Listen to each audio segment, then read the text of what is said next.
यहाँ पर दुल्हन लेकर जाती है बारात, दूल्हा देता है दुल्हन पक्ष को दहेज। बड़ी अजीब है यहाँ की शादी की परंपरा।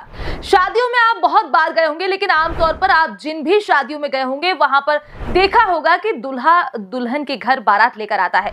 इसके बाद दुल्हन पक्ष की तरफ से दहेज दिया जाता है। साथ ही दुल्हन के घर पर शादी की सभी रस्में पूरी की जाती है। इसके बाद दूल्हा अपनी बारात और दुल्हन को लेकर अपने घर चला जाता है। लेकिन आज हम आपको शादी की जिस परंपरा के बारे में बताने जा रहे हैं, यहाँ पर ऐसा कुछ भी नहीं होता है। वहां पर ना दूल्हा बारात लेकर जाता है और ना ही दुल्हन को दहेज देना पड़ता है। जी हाँ, झारखंड के खूंटी जिले में एक हो नाम से आदिवासी समुदाय रहता है, जिनके समुदाय में शादी की उल्टी परंपरा है। इनके समुदाय के अंदर जब भी शादी होती है तो हमेशा इनकी इस परंपरा का पालन करना होता है, जिससे बेटियों का सम्मान हो सके। बताया जाता है कि समुदाय के अंदर लड़की लड़का पक्ष वालों के घर पर शादी के दिन बारात लेकर जाती है। इसके बाद लड़के के घर पर शादी की सभी रस्में पूरी की जाती है, जिसके बाद लड़का पक्ष के लोग लड़की वालों को दहेज देते हैं, जिसके अंदर एक जोड़ी बैल और गाय, साथ ही कैश भी देना होता है, जिसमें कम से कम 101 रुपए तो होने ही चाहिए।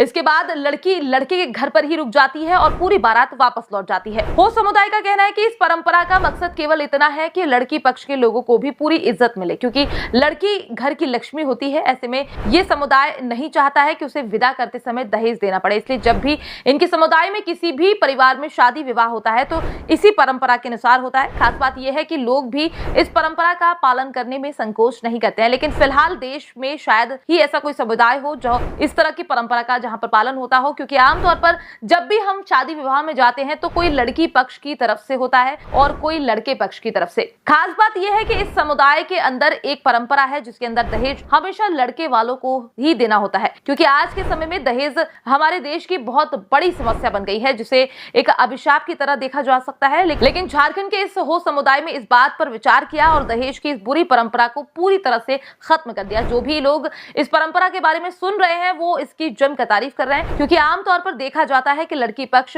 शादी में अपनी लड़की भी विदा कर रहा होता है और उसी को दहेज भी देना होता है। इसलिए हम आपसे कहना चाहते हैं कि आप हमारे इस वीडियो को ज्यादा से ज्यादा लोगों तक शेयर कीजिए, ताकि अन्य लोगों को भी इस परंपरा के बारे में पता चल सके, क्योंकि हो समुदाय चाहता है कि उनकी इस परंपरा का प्रचार प्रसार पूरे देश में हो, ताकि दहेज जैसी सामाजिक बुराई को जड़ से खत्म किया जा सके।